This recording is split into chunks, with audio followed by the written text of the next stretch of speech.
Sensation, le MAG.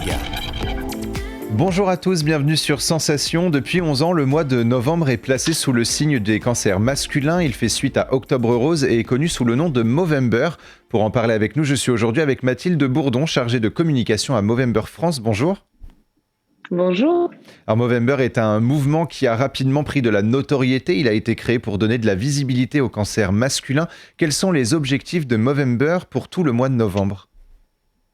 Alors, les objectifs Movember, tout d'abord, Movember, il ne faut pas oublier que c'est donc la contraction de moustache et de November. Donc, c'est le Movember. On fait le Movember, c'est le mois de solidarité masculine.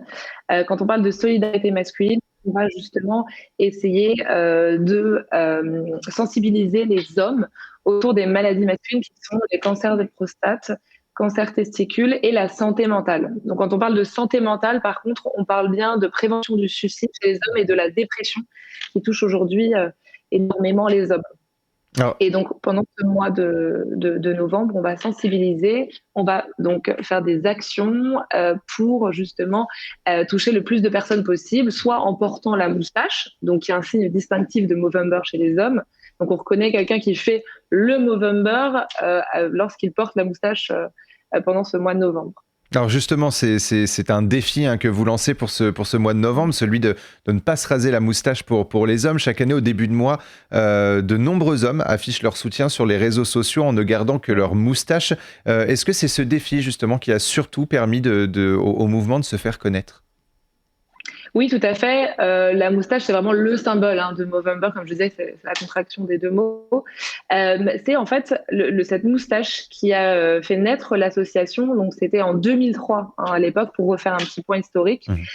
C'était en Australie, parce que Movember est donc une ONG qui est née en Australie en 2003. Et donc, ces deux protagonistes qui ont, Travis et Luc, qui ont créé l'association, qui en fait s'était lancé un pari en 2003 entre amis de se laisser pousser la moustache. Donc, il faut savoir qu'en 2003, la moustache n'était pas du tout tendance, c'était un petit peu ringard, c'était considéré comme très vintage.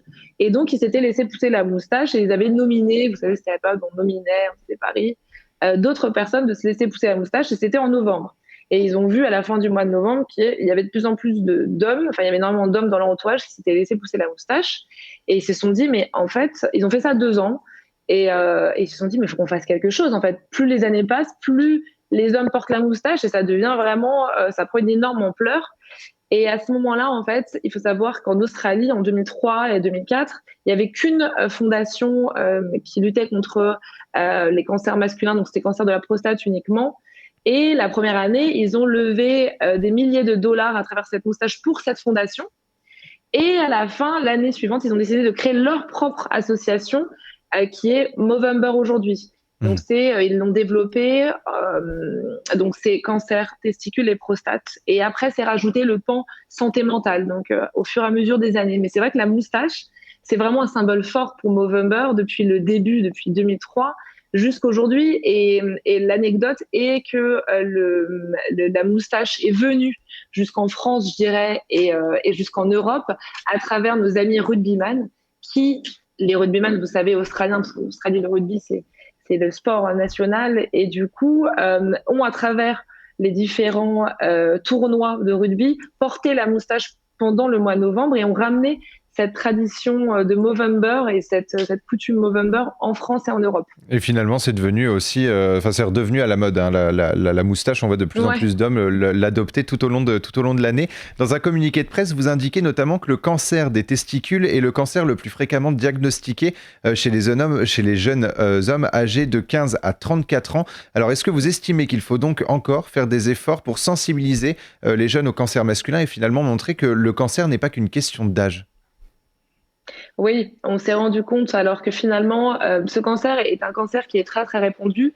Alors, il est diagnostiqué très jeune, comme vous l'avez dit, mais il est très bien traité. Quand il est pris à temps, il est très bien soigné, il provoque très peu de causes de mortalité chez l'homme, mais pour autant, il touche les très jeunes.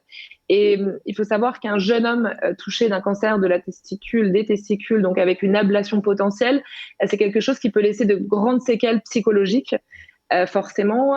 Et donc, il est très important aujourd'hui de faire cette prévention, ce travail de prévention, parce que on se rend compte que la prévention faite autour, par exemple, du cancer des seins chez la femme, donc durant Octobre Rose, est en France particulièrement démocratisée. Tout le monde rejoint le mouvement Octobre Rose, donc autour de la palpation mammaire et des échographies mammaires. Il y a un vrai travail qui a été fait et démocratisé. Aujourd'hui, on essaye d'avoir la même chose en fait chez les hommes et chez les jeunes hommes notamment, qui dès leur plus jeune âge doivent être en fait, si vous voulez, suivis par un médecin et faire justement ces palpations. Sans aucune honte ou gêne, on lève le tabou en fait. Et vous l'avez évoqué justement cette année, vous développez vos actions et objectifs et vous souhaitez sensibiliser à la santé mentale des hommes et à la prévention au suicide. Alors pourquoi ces 2 nouvelles actions de sensibilisation vous ont semblé importantes ? Alors, il faut savoir que Movember, c'est donc, comme je disais, une ONG mondiale. Donc, chaque pays va, en fonction des 3 grands pans de Movember, qui est le cancer testicule, prostate et santé mentale, s'adapter en fonction du pays. Nous, Movember France, les résultats suite au confinement, donc qui a eu lieu il y a 2 ans, ont créé en fait, si vous voulez, des résultats chaotique, catastrophique en termes de suicide chez les hommes. L'isolement, lié à ce confinement-là, en fait, a provoqué de nombreuses dépressions, ne fait qu'accroître, en fait, si vous voulez, le suicide, et notamment chez les hommes. Et donc, il nous a semblé évident et urgent de communiquer sur cet axe-là, qui est la santé mentale, la prévention du suicide. Et au-delà de Movember, justement, est-ce qu'il y a une urgence à développer l'écoute et l'accompagnement justement des hommes en détresse mentale ? Bien sûr, et on travaille, bien sûr, c'est vraiment une urgence. En fait, alors malheureusement, forcément, on n'avait pas le choix, hein, ce confinement obligatoire pour la santé, voilà, de tous et de se protéger, bien sûr. Mais c'est vrai que l'isolement, le confinement, je vous dis, a provoqué un effet catastrophique. Et effectivement, il est temps aujourd'hui d'être plus à l'écoute et d'aller, pourquoi pas, vers des centres. Nous, on travaille avec Vincent Lapierre, qui est responsable du centre de prévention suicide, donc basé à Paris, hein, mais c'est en France, et donc qui a mis en place un service de hotline, si vous voulez, pour répondre aux appels des personnes qui se sentiraient en détresse, qui ressentiraient un besoin de parler, qui se sentiraient isolées, etc. Donc en fait, il est très important d'écouter son entourage. C'est vraiment l'un des piliers de Movember, c'est d'écouter son entourage et au-delà de juste écouter, c'est de suivre aussi, de savoir, de reprendre contact quelques jours après, de savoir si la personne va mieux, si elle a fait des choses, c'est-à-dire l'encourager à sortir, l'encourager à parler, etc., de faire des actions. Et on a mis en place un document qu'on peut retrouver sur le site internet de Movember, qui est à destination des personnes qui se sentiraient isolées, mais également et surtout par rapport aux proches. Parce qu'il n'est pas évident de voir quelqu'un sombrer. On peut se rendre compte que finalement, quelqu'un dans notre entourage ne va pas bien. On sent qu'elle est différente, qu'elle ne s'exprime plus comme avant, qu'elle n'a plus goût aux choses. Et donc, ce document qui s'appelle ALEC, donc qui est justement signifie donc de ALEC, A c'est ask, donc c'est demander à la personne si elle va bien réellement. Elle, c'est listen, c'est donc écouter cette personne, mais l'écouter vraiment. C'est-à-dire, quand on dit d'écouter vraiment une personne, c'est pas vouloir tout de suite apporter une solution à son problème, c'est vraiment la laisser parler, s'exprimer, comprendre, en fait, tout simplement, avoir cette empathie, parce que la personne a juste peut-être besoin de parler. Est-ce que c'est pas justement lié, cette dépression, hein, des hommes, est-ce que c'est pas lié à cette masculinité aussi qu'on peut parfois qualifier de toxique, hein, qui inculque à l'homme d'être fort et de se taire ? Bien sûr, c'est un schéma qu'on a, un schéma qui aujourd'hui est très archaïque, qui est que l'homme porte, si vous voulez, le poids. C'est toujours été ce schéma-là depuis la nuit des temps. C'est l'homme qui va chasser pour nourrir sa famille, c'est l'homme qui tient, si vous voulez, sur ses épaules toutes les responsabilités.